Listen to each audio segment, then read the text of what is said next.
दोस्तों, आज की इस वीडियो में हम आपको 5 ऐसे झूठ के बारे में बताएंगे जिन्हें आप आज तक सच मान के बैठे थे। वीडियो को शुरू करने से पहले आपसे छोटी सी एक गुजारिश है कि वीडियो को अंत तक जरूर देखें, क्योंकि लास्ट वाले 2 झूठ से आप वाकिफ होकर हैरान रह जाओगे। Number 1, hockey is our national game. जी हाँ दोस्तों, बचपन से लेकर आज भी हम ये मानते चले आ रहे हैं कि हॉकी हमारे देश भारत का जातीय खेल है, बल्कि क्विज कंपटीशन और जनरल अवेयरनेस की किताबों ने भी इसी बात को दोहराया है और सरकारी वेबसाइट्स में भी इस बात का प्रमाण मिला है। पर हकीकत ये है कि हमारे देश को 8 ओलंपिक गोल्ड और 1 वर्ल्ड कप देने वाले इस स्पोर्ट को हमारे राष्ट्रीय खेल मंत्रालय ने अभी तक राष्ट्रीय खेल के तौर पर इसे सम्मान नहीं दिया है, बल्कि आज भी ये खेल राष्ट्रीय खेल का झूठा रिकॉर्ड लेकर सामान्य तौर पर खेला जा रहा है। Number 2, secularism. आजादी के बाद ही हमारा देश पूरी तरह से सेक्युलर हो गया है। आज भी हम ये बात को मानते हैं, पर दोस्तों इसकी सच्चाई कुछ और ही है। सन 1947 में जब हमारे देश के संविधान को प्रस्तावित किया गया था, तब उसमें सेक्युलर जैसी कोई भी शब्द का जिक्र नहीं किया गया। पर उसके करीब 30 साल बाद 1976 में जब प्रस्तावित संविधान का संशोधन किया गया, तब उसमें 42 अमेंडमेंट के तहत सेक्युलर शब्द का उल्लेख किया गया। लेकिन ऐतिहासिक रूप से भारत में सर्वाधारण, समन्वय और वैचारिक एवं दार्शनिक स्वतंत्रता अनादिकाल से चली आ रही है। Number 3, an eye for an eye make the world blind. कई सदियों से लोग ये मानते हैं कि ये बात गांधी जी ने पहले कही थी अहिंसा के उपलब्धि के दौरान। An eye for an eye only makes the world blind। पर आज भी इस बात को लेकर कंट्रोवर्सी चली रही है। दरअसल गांधी जी नरमपंथी थे और अहिंसा का मार्ग अनुसरण करते थे, इसलिए लोगों ने इसे बढ़ा चढ़ाकर इस बात को गांधी जी से जोड़ दिया। लेकिन जब येल बुक ऑफ कोटेशन ने इसके बारे में जांच की, तब उसे कोई भी ठोस सबूत नहीं मिला इसके बारे में।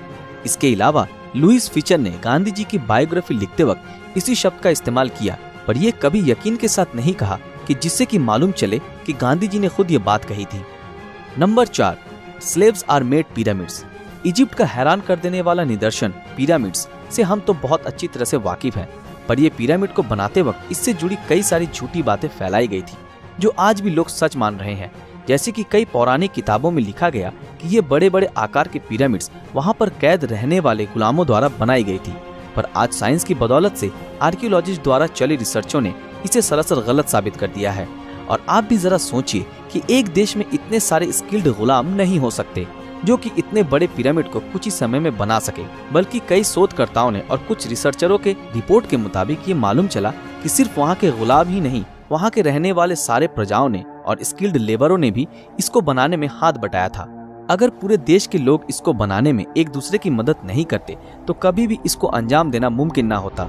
सच्चाई ये है कि 20वीं शताब्दी में कुछ हजार पेशेवर दास और मजदूरों ने और कुछ स्किल्ड वास्तुकार इसको बनाने के काम में जुट गए, और इसी दौरान सोसाइटी के और लोग उनकी मदद करने लग गए, जैसे कि उन्हें बड़े से बड़े पत्थर, मिट्टी और भी कई सारे सामान लाकर देना, उनके खाने पीने का इंतजाम करना। धरती पर मौजूद इस अजूबे का निर्माण समाज के एक छोटे से भाग जैसे कि कुछ हजार या लाख मजदूरों की बस की बात नहीं है। Number 5, the great wall of China. The great wall of China से लगभग सभी लोग परिचित हैं, क्योंकि बचपन में इतिहास के पन्नों पर कई बार इसका जिक्र किया गया था, और जो कि हमारे दुनिया के 7 अजूबों में से एक अजूबा है। पर दोस्तों, इसके बारे में भी हम आज तक झूठ ही जानते हैं, जिस चीज को जानकर आप भी हैरान रह जाएंगे। हमारे धरती पर इंसान द्वारा बनाए गए ये दीवार मानव निर्मित एक ऐसा निदर्शन है जिसे अंतरिक्ष से भी देखा जा सकता है। ऐसी ही कहावत सदियों से चली आ रही है और ऐसा हम भी मानते हैं, पर नासा के दिए हुए रिपोर्ट से कुछ अलग ही देखने को मिला। इस रिपोर्ट के मुताबिक चाइना के ये वॉल लोअर अर्थ ऑर्बिट से बिल्कुल भी दिखाई नहीं देता। लेकिन हाँ, अगर क्लाइमेट साफ हो तो टोपोग्राफी या एरियल फोटोग्राफी से कुछ अंदाजा लगाया जा सकता है। पर इससे सिर्फ ये दीवार ही क्यों, धरती पर मौजूद और भी कई सारे स्मारक को देखा जा सकता है। कुछ लोग ये भी मानते हैं कि चीन की ये दीवार खुली आंखों से चांद से भी देखी जा सकती है, जो कि सरासर झूठ है। दरअसल साल 1932 में रॉबर्ट रिप्ले नाम के एक अमेरिकन चित्रकार ने अपनी किताब बिलीव इट और नॉट में चाइना वॉल को मनुष्य द्वारा बनाए गए आश्चर्यजनक चीज बताते हुए कई मनगढ़ंत कहानी लिख दी, वो भी बिना किसी सबूत के। इसके लगभग 30 साल बाद जब आर्मस्ट्रांग और ऑल्ड्रिन ने चंद्रमा पर पहला कदम रखा, तब उन्होंने कोई भी ऐसी चीज नहीं देखी।